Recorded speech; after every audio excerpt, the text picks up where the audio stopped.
So we're playing against RABL, who has a provisional rating of 2139.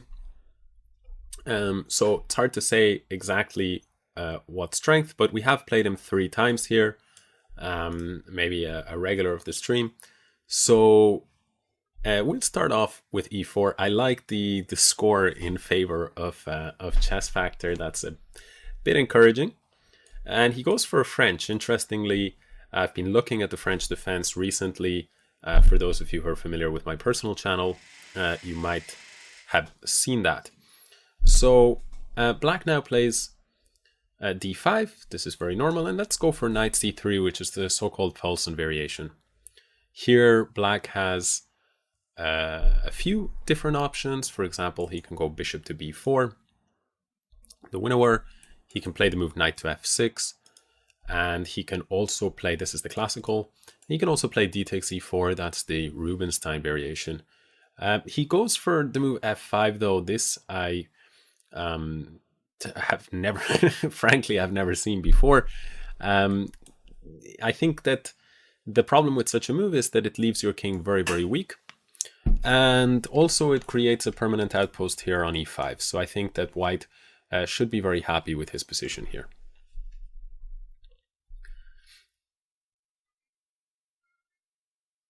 But okay, at the same time, there's a lot that can happen here.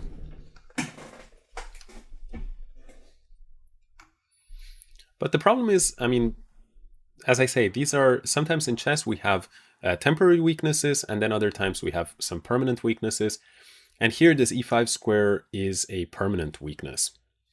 I'm just going to continue my development here. And the thing is, the difference between, let's say, the e4 square for black and the e5 square for white is that if black plants a knight on e4, at some point I can aim to play the move f3 and kick him out.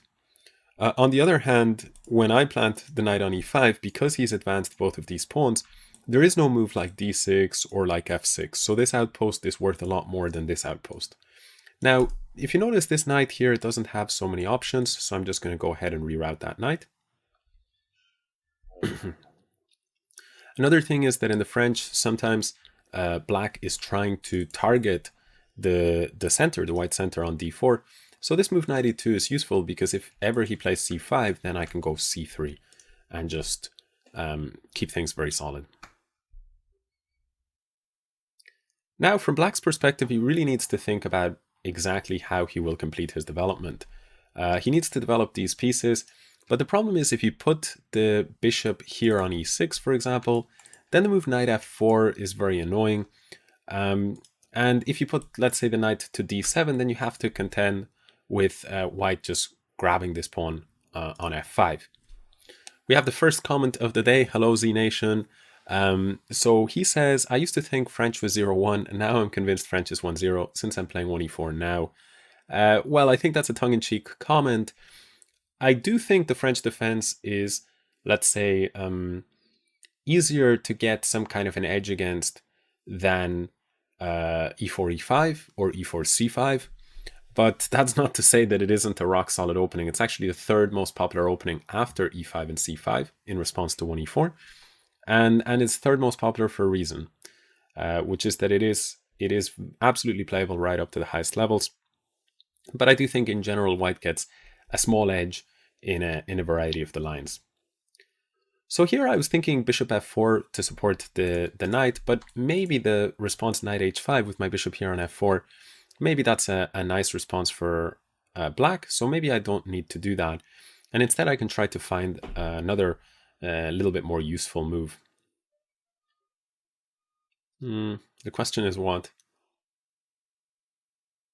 I think bishop d6 is a nice move though, putting a little bit of pressure here on this piece. You know what? I'm actually going to go for bishop f4 after all. Hold on a second. I left the door slightly open by mistake.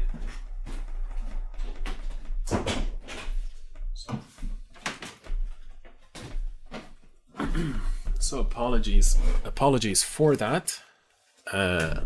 So bishop goes to f4. And my point is that yes, black can play the move knight h5, striking at this bishop, But I can always consider just dropping the bishop back. And the question is this knight on h5 better than on f6? My bet is that it was better on f6. So that's why I'm going bishop f4. And if this move, then drop the bishop back rather than just go bishop d2 immediately. So that's the reasoning there.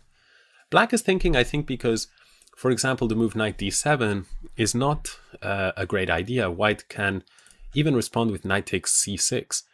The point was that if you go knight d7, you disconnect the defense of this bishop on d6.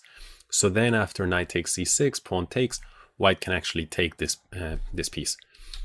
Black goes bishop to e6, and I'm just going to go rook e1. Bishop e6 makes a lot of sense, just completing development and taking advantage of the fact that the move knight f4 is no longer an option. Otherwise, I would have loved to plant the knight there. Z-Nation said, loved your Dvoretsky videos on YouTube, just found them. I'm really glad to hear that. I was a little bit worried that those were a bit too advanced for most, so I'm always happy to hear when any videos, but in particular that series, it's very nice to hear when people are getting something out of it. Now black captures on d6. I think this might be to do with the problems like if knight d7, these tactical ideas. But in general, I think that this is a big concession. So if we take the game from the start, I would say that the first big concession is like this.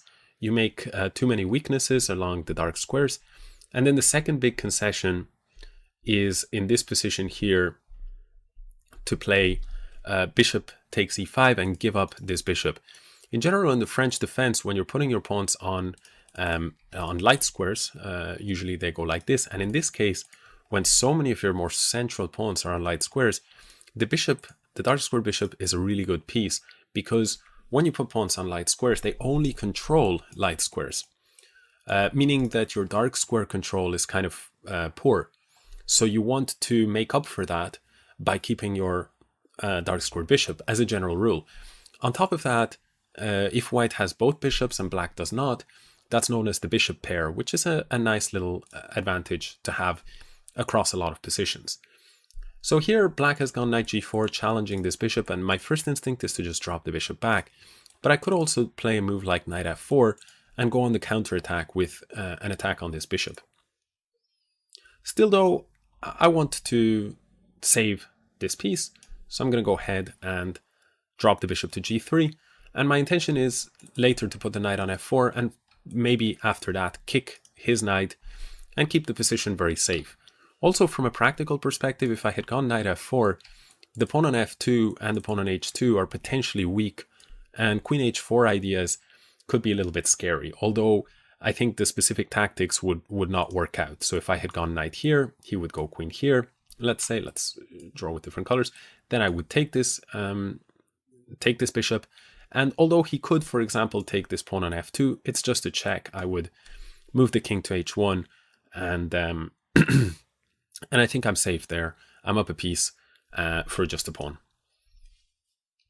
So the Fuchsia is on the scene. Hello, the Fuchsia. It's good to see you. You were already there at the last stream, so hopefully you enjoyed that if you're back here today. So after bishop g3, black plays the move g5.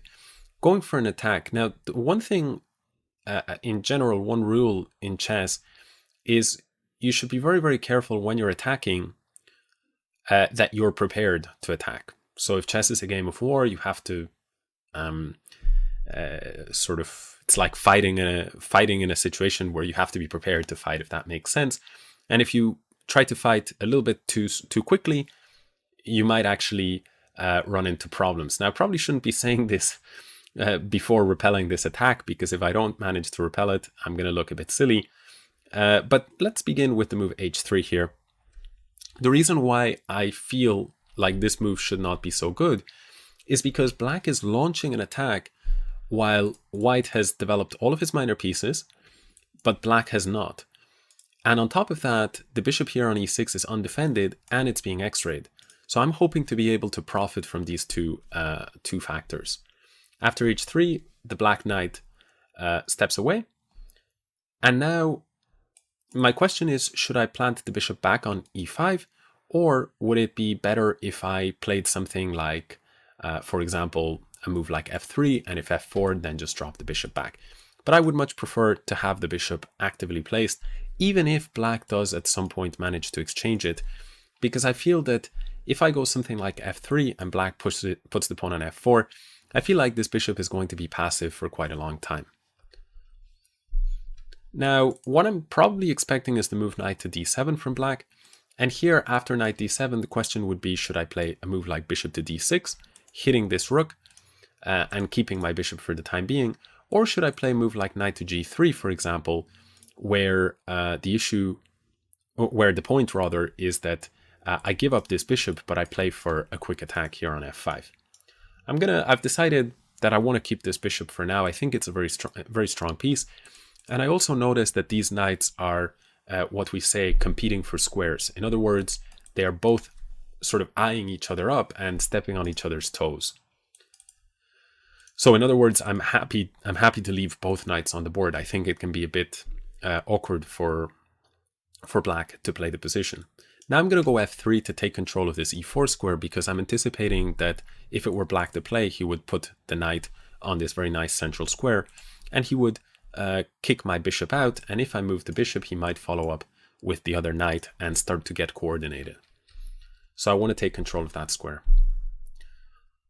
My next step will probably be either a move like pawn to c3, which would create a nice pawn chain here and also allow a move like queen to c2, after which I would be targeting this pawn on f5.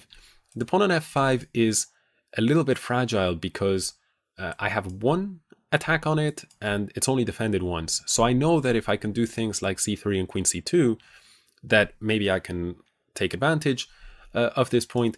And also if I can do something like knight g3, then I can also cause problems for black. Okay, but black is being very tenacious here, is defending very well.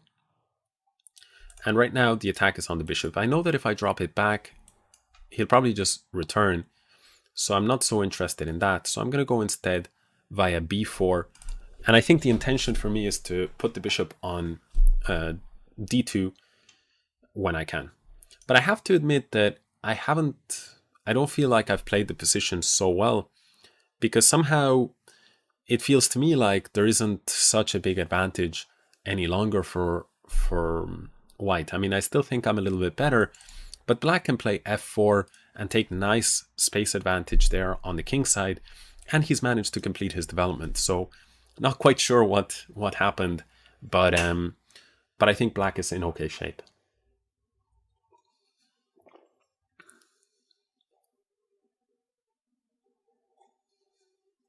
The Fuchsia says your kingside pawns look a little bit suspicious.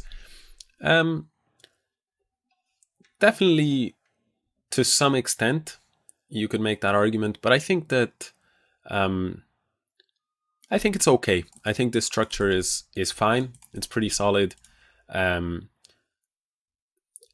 importantly, this move was played just to cover the e4 square. So maybe the only thing is if this pawn was here, it would be potentially a little bit nicer. But on the other hand, I'm able to capture this way against the g4 move, which might be something I want to do. So I'm not so certain. At least I'm not so worried about this for now.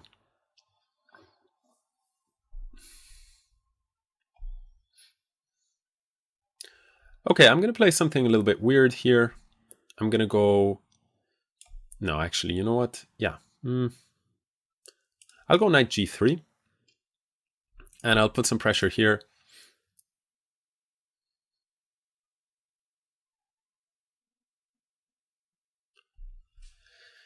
And yeah, and so David Sanders is saying, yeah, what is going to happen here? f5 is a little bit weak, and if you move it, then this diagonal can open up. So these are definitely some factors to consider. I'm going to go ahead and put the rook on e5. But if I put the rook on e5, I'm just a bit worried that after knight g6, I don't really have anything better than to go back. Okay, how about queen to d2? Queen to d2. I have to say, my opponent is playing very, very resourcefully.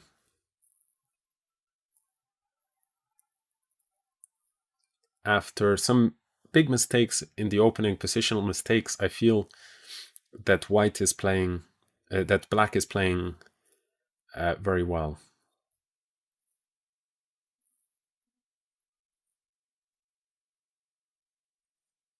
What to play?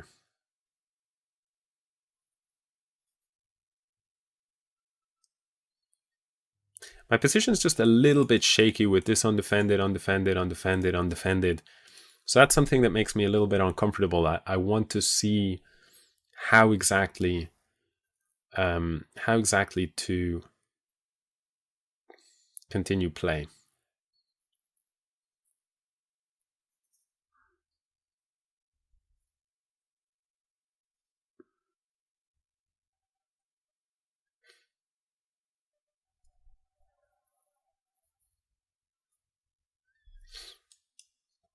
I'll go queen d2. I was just thinking there what exactly I want to do. There are a few options, but queen d2 in the end appeals to me. There's a couple of reasons why.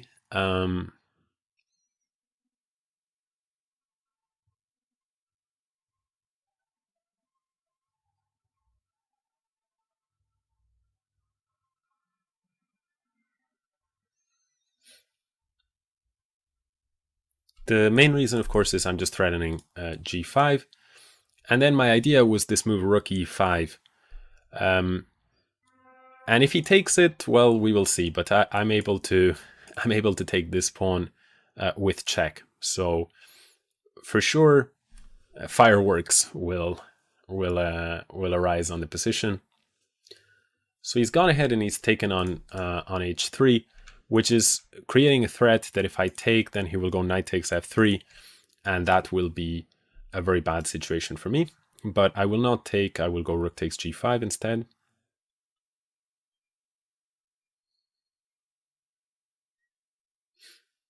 And now I can take, he will probably take like this.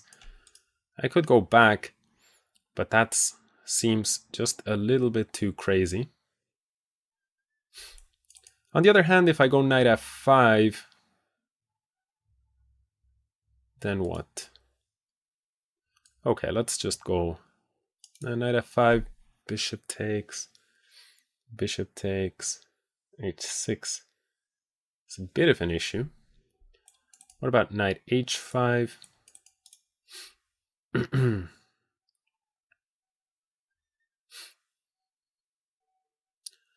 Okay, I think I'm just going to take the pawn and hope for the best.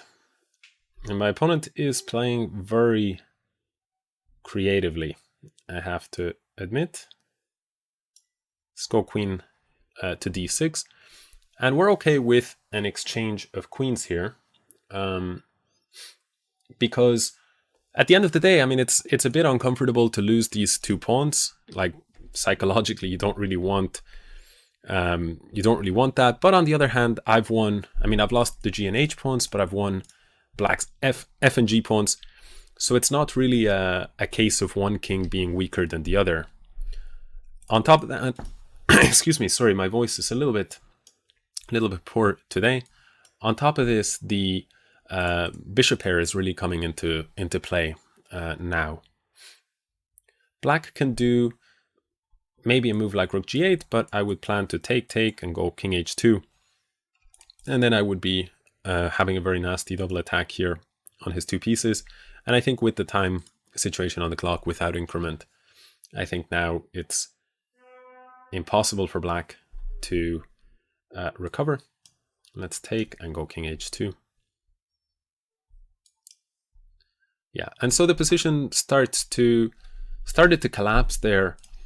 But I have to say, I mean, the first moment where it was a big mistake was f5, and you can see it goes from plus 0.1 to plus 1. And then, in my opinion, the second sort of major moment was here to play bishop takes. And you can see it's a plus 1 roughly from where it was at the opening. And then after this, it's plus 1.5 or so. So I felt black made these two big inaccuracies, but after this, really from a position that I thought it would be trivial, I have to hand it to black, who was just very, very sort of creative and resourceful. Here begins this attack, which I don't think was a major concern, and here we continue. But somewhere along the way, my reaction was not so strong. Perhaps what I could do is some move like f4 here, and just try and prevent this move f4. It turned out to be quite annoying when that pawn advanced. So perhaps that was the best way to go, or even h to plant the bishop to centralize it, but again losing some advantage. And here bishop d6 is normal, and then suddenly f3. Somebody in the chat had said that this structure, the Fuchsia I believe, said your kingside pawns look a bit suspicious. At the time I wasn't concerned, but now checking it with the engine, it seems that f3 is not, it's not a major disaster, as you can see, plus 1.2 to plus 0.9. But yeah, but it's not, it's, well, now to plus 0.6. Suddenly, maybe black is able to get those dark squares. And after this, you know, black is playing knight f8, which is definitely the best move. And now after this, suddenly, this is when I was saying things seem to have taken a turn for the worse. And I wasn't quite sure where things had gone wrong. But you can see that I gave too much time trying to keep this bishop. I allowed too much play for my opponent. And trying to control the e4 square, I compromised the dark squares around my king a little bit too much. So I think that this is where black got back into the game. And in fact, after knight g3, he had a chance here to be, for the first time in the game, he's actually fractionally better. He goes for knight h4, which is once again the best move. So really great play from black, and now f4. And then it's only here with sort of a minute and a half on the clock versus 2:16 for me that I think the pressure starts to build for black. But black's play was basically computer perfect for the last 5, 6, 7 moves, and that combined with my play being quite poor was just made all the difference. And right here is when, if black finds the move knight d7, I'm actually in a lot of trouble, because this is a move I missed, defending the pawn on g5, and of course attacking the rook on e5 on top of this knight on g3. So here I would have just had to go down and exchange. It wouldn't have been a complete disaster after something like this. We can see that the knight can launch its way to f6, but yeah, it wouldn't have been good. It's probably objectively something close to losing. As played, black went for the throat here with bishop takes h3, and that changed it all in a sudden, you know, goes from practically winning to practically losing. Here after queen takes f4, knight takes g2, suddenly queen d6. I'm happy to have found this move, queen d6, offering the queen exchange. And once this happens, in fact, as you can see, it's plus 2.5. Suddenly the position is lost, because although white has lost these 2 pawns, it turns out that it's the black king that is much less safe, especially being on a dark square, and white having an intention to drive this bishop forward onto e5. So I will be playing viewers for the next while. So I have a challenge here at 3+0, but this stream is playing 10+0 against viewers primarily.